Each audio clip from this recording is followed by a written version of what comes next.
All right. Hello and welcome back to Innovate Your Life with Mary Michael. And I also have our guest, Lisa, on. Hey.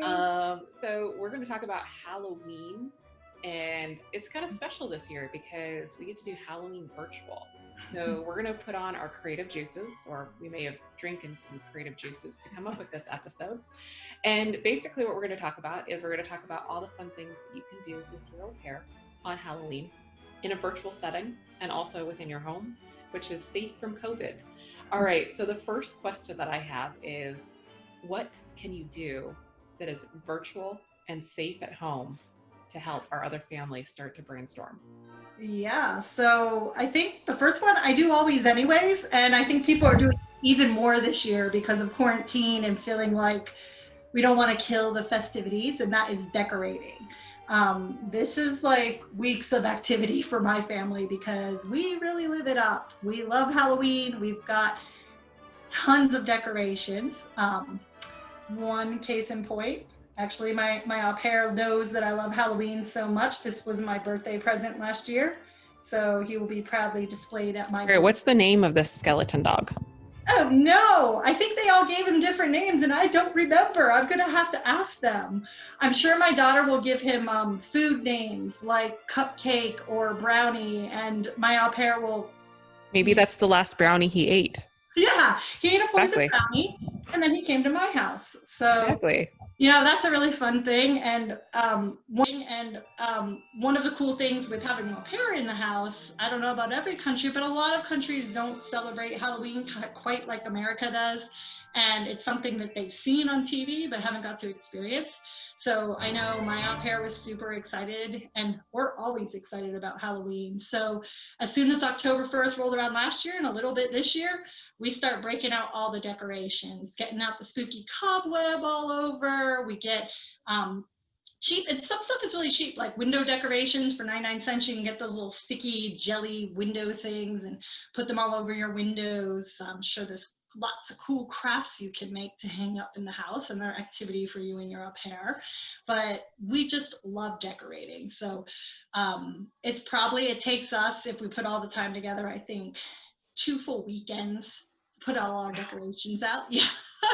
Everybody comes around from our neighborhood, all from afar, to like take pictures in front of our house. It's kind of like a point of fun and pride for us that we've got more inflatables and cobwebs and all kinds of cool spooky stuff that it's a little bit scary, but also just fun and festive. So I think that's my first virtual tip. How about you, Mary? What do you do? All right, so this year, what I decided to do is, besides carving pumpkins, which is fun, we're actually going to do a Halloween t-shirt decorating contest. Ooh, fun. Yes. So I went to Michael's yesterday. They had t-shirts, like orange ones, black ones, and I got puff paints of all different glow-in-the-dark colors. Nice. And we're going to see who can come up with the best t-shirt. And we'll show it off and Yeah. take some votes. So that's something that we're going to do a little bit different this year. Another idea that we have is we are going to do a little virtual costume party. So we've invited friends and family on a virtual day, just basically for a half hour, where we're going to do a costume contest. And so my au pair loves costumes. Mine too. So yeah, it's a new thing because, they kind of had life without Halloween, which is kind of boring. So now when they come here, they've got to like let it all out. So we find costumes, and we probably have about 25 costumes in my house right now. You name it, we've probably got it. And anything that's on sale after Halloween, we definitely go pick it up. That's a huge tip right there. Always Exactly. buy after Halloween. At least pick up one or two costumes and decorations as soon as Halloween's over. Definitely. So hopefully next year her parents can partake in this as well too, because she'll be sending home a whole suitcase full of Halloween costumes, which is always fun because they're always like, what, you could buy an adult costume of Superwoman? I'm like, yeah, you can buy anything. And we have pirate costumes, we have firefighter costumes, we have everything. So it's gonna be great. And then also the virtual part, looking forward to doing virtual Halloween and being able to see everybody in my family and friends in their Halloween costumes. So it's another way to celebrate virtually. Yeah, mentioning costumes, that's one thing I think we all start thinking about probably in July or August, although we never make a decision. But part of the fun is just dreaming up all the stuff you can be. And then when all the fun, spooky Halloween stores open, roaming through those and trying to decide what we're going to get or looking online. Last year, my AuPair was Sally from Nightmare Before Christmas. I was Pikachu. My husband was a giant inflatable teddy bear. Now that is fun. It lights up and it looks like an inflatable on the lawn. And actually at the end of the night, he just stood on the lawn really still until somebody walks by, and then he moves and he scares the heck out of them. Pretty cool. On that note, I was the Stay Puft Marshmallow Man one year. Ooh, Same nice. kind of thing. Inflatable. It was really cool. We've had some really cool costumes, so it's kind of fun to see who can outdo the other every year. For a while, our family did matching costumes, but now with an 8 and 6-year-old, or 8 and 7, my daughter just had her birthday last weekend. Gotta get used to that new age. 8 and 7-year-old, they do not want to match. So it's a big fight on who's gonna be what and who gets mommy and daddy to match them or not. So, but lots of fun just dreaming up what we're gonna be and seeing what everybody else is gonna be, whether it's virtual or watching people walk by the house. So love that part. Definitely. So it sounds like you have a lot of fun. It sounds like we'll probably have to have a Halloween contest between our families Yeah, and see who's got creative juices running. definitely That might be be sharing fun. pictures on that. Exactly. We'll be sharing pictures on the blog, definitely, of all the fun Halloween costumes. Now,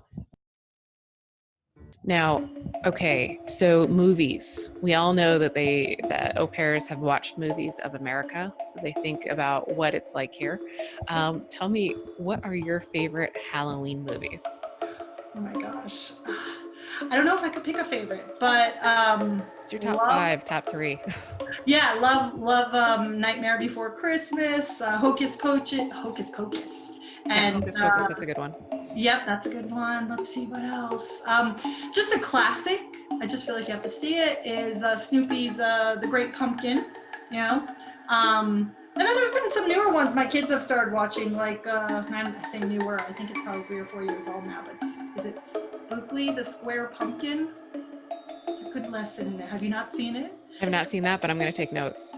That one, it has a good lesson. It's about, it's okay not to fit in, that everyone's special, and it's really cute. It has talking pumpkins, obviously, in it. In fact, last year, one of our local tourist attractions took that whole spookly pumpkin theme and put it up, so kind of cool. So I kind of like watching a few old classics and then seeing what else comes out, too. How about you, Mary? I definitely have to say Hocus Pocus is my favorite, and I am a film critic, so like I can't sit through most movies, but Hocus Pocus, I can watch that over and over again. It was just so well done that you can watch it every single year. It's one of those classics that we bring back every single year, and most of the time au pairs have never seen it because it was before their time. Yeah. So for them it's a new experience, and after that they're so like, really, that exists? Salem in Boston? You're in America. You can Yeah, go visit. exactly. And I've actually, a couple of years ago, we were up in Boston a weekend before Halloween. And so I thought it might be cool to go to the Salem That and would be go really cool. tour. I have not hit that yet, but Yep. it's on my list. And that's really fun to do before Halloween too, and because you can learn about history, right? About what happened, truly what happened there, and how the rumor mill spread, and more about witches in America that weren't really witches, but that Educational, great history. spooky, fun.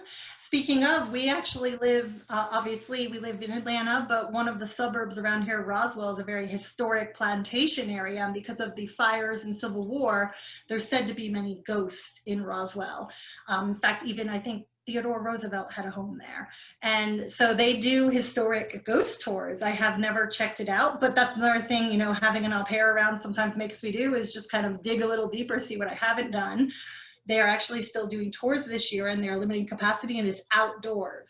So that Nice. might be one. Haven't decided for sure, but might be one we might hit up this year and see what kind of spooky ghosts lurk in our local area. There's lots of cool local tours.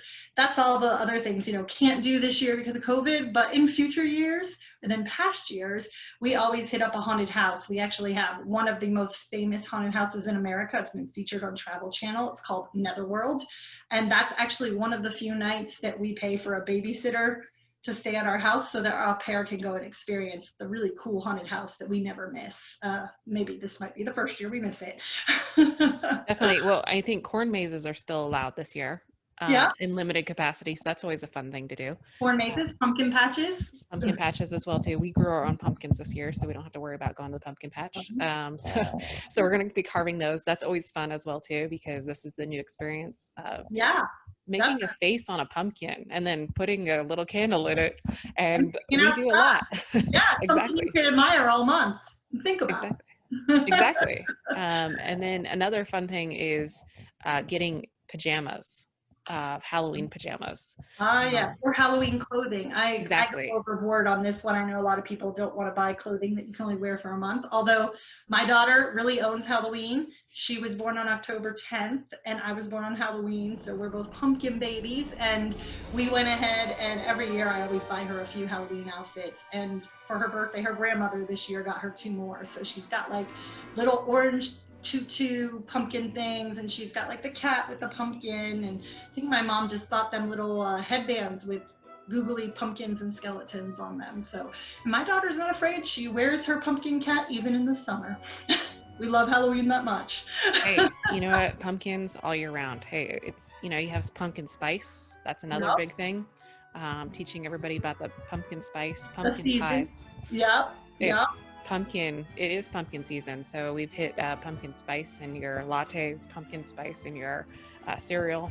So the Yeah, joys of teaching that as well too, like welcome to pumpkin spice month. Uh, and that goes to baking then. So there's always exactly. fun holiday baking to do. Whether you make fun Halloween cookies, whether that just be sugar cookies and you cut out little pumpkins or make little spooky shapes and decorate them, that can be fun. Actually, my daughter, AuPair, and mom all did that together this year. And my mom kind of started a tradition for almost every holiday. Making gingerbread sounds like a Christmas thing, but it is now a Halloween and Easter thing too. We do gingerbread house kits on all of those holidays. Hey, it's And a we haunted did house ours like gingerbread. last weekend. And it's just another cool thing to decorate, celebrate the holiday, and stare out for the month or so before you throw it away. But it's fun. Hey, it's a pumpkin spice gingerbread house, and I'm Yeah, sure, and it's probably spooky as well too, because you can put some ghosts out on the front lawn. Those big absolutely. blow up dolls out on the front lawn. You could go crazy Yeah. with it. Well, you can always add candy to it, which is what we usually do too. The kit comes with just a few things, and then we'll add, some candy and other cool little decorations that we've got to it to make it extra spooky, seasonal fun. Awesome.